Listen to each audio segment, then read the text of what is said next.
अस्सलाम वालेकुम नाज़रीन, मैं हूं राव दिलशाद हुसैन और आप देख रहे हैं सिटी न्यूज़ नेटवर्क का डिजिटल प्लेटफार्म। आज आपके सामने जो मसला लाए हैं वो अक़लियतों के हवाले से खासा संजीदा भी है और अहमियत का हामिल भी है, क्योंकि अक़लियतों की जानिब से अब बाकायदा मुतालबा किया गया है कि जुदागाना इंतख़ाबात जो हैं वो करवाए जाएँ। उनकी जो उनकी नशिस्तें हैं, ख्वाह उनकी तादाद जितनी भी है, लेकिन बराह रास्त उनके नुमाइंदे जो हैं वो ऐवान में आने चाहिए। और सूबाई ऐवान में हुआ कुछ यूँ कि जो रवां इजलास है 38वां, इस इजलास के जो मंगल के रोज़ दिन था, मंगल के रोज़ इस हवाले से हुकूमती रुकन असम्बली अमजद अली जावेद ने बाकायदा अक़लियती जो अरकान असम्बली हैं उनके इंतख़ाबात के हवाले से ये सेपरेट इलेक्टोरल सिस्टम की बात की थी, यानी जुदागाना इंतख़ाबात के हवाले से कि कम अज़ कम जो जिस डिवीज़न से जो रुकन असम्बली अक़लियत से तल्लुक़ रखता हो, कम अज़ कम वहाँ की अक़लियतों को पता हो कि उनका जो मेंबर कौन है, और बजाय इसके कि लाहौर और दीगर शहरों से अक़लियतों के नुमाइंदे जो हैं वो बराह रास्त की बजाय जो इनडायरेक्ट इलेक्शन के ज़रिए वो सिलेक्ट होकर ऐवान में आते हैं। तो इस हवाले से ये बात तो उस दिन की गई जिस पर स्पीकर पंजाब असम्बली ने भी इसकी तायद की और दीगर अरकान असम्बली ने भी ये इस मुतालबे को जो है वो जायज़ मुतालबा, हालांकि मुतालबा जो था वो एक मुस्लिम रुकने सूबाई असम्बली अमजद अली जावेद की जानिब से सामने आया, लेकिन इसको सेकंड किया गया स्पीकर पंजाब असम्बली की जानिब से भी कि ये तो वो बात है जो कि जुदागाना इंतख़ाबात कबल अज़ीं जो है वो 1947 से कबल, या हमारे सिलेबस में भी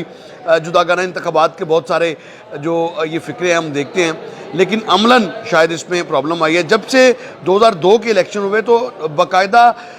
इलेक्शन की बजाय सिलेक्शन का तरीक़ाकार जो है वो अपनाया गया और अक़लियतों की सीटें मुख्तस कर दी गई और उसके बाद फिर सूरत हाल जो है वो कुछ इस तरह से हुई। लेकिन आज एक बड़ी डेवलपमेंट हुई है इस हवाले से।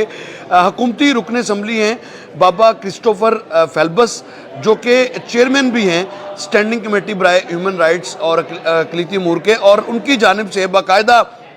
एक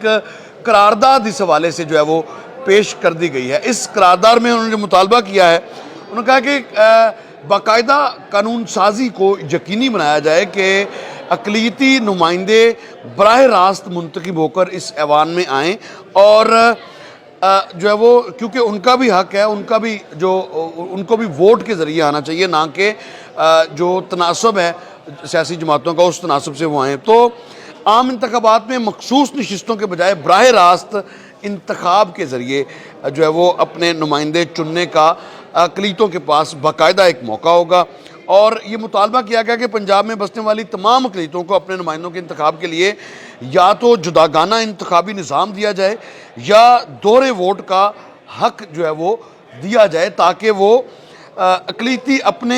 हकीकी नुमाइंदे खुद मुंतखब कर सके। इसी तरह से इस हवाले से जो है वो करारदाद के मतन के मुताबिक ये मौक़िफ़ भी इख्तियार किया गया कि मखसूस नशिस्तों के बजाय अमली तौर पर जो है वो इनको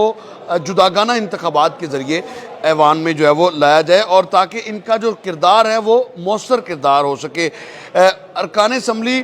जिन्होंने दस्तखत किए हैं इस करारदाद पे, उनका भी ये कहना है कि मुल्क में चूँकि 26वीं और 27वीं आइनी तरामीम जो है वो जैसे अहम कानून साजी के मराहल मुकम्मल किए गए, ताहम मखसूस नशिस्तों पर मुंतखब होने के बायस किसी भी अक़लियती रुकन असम्बली से मुशावरत जो है वो नहीं की गई।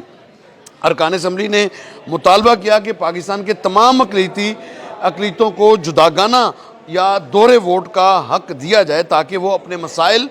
और हकीकी मानों में तर्जुमानी भी जो है वो कर सकें। तो जो नुमाइंदे आएंगे उनको पता होगा कि टोबा टेक सिंह से या बखर से जो वहाँ पर मौजूद अक़लियतें हैं उन्होंने किस नुमाइंदे को वोट दिया। तो बुनियादी तौर पर मुतालबा ये था, और इसकी आवाज़ जो है वो अब बाकायदा अवान में पहुँची है करारदाद के शक्ल। अब करारदाद जब इस पर वोटिंग होगी तो यकीनन तमाम आरा भी सामने आएंगी कि कौन कौन चाहता है कि जुदागाना इंतख़ाबात जो हैं वो, और कौन चाहता है कि नहीं। इसके साथ ही मुझे दीजिएगा इजाज़त, अल्लाह निगहबान।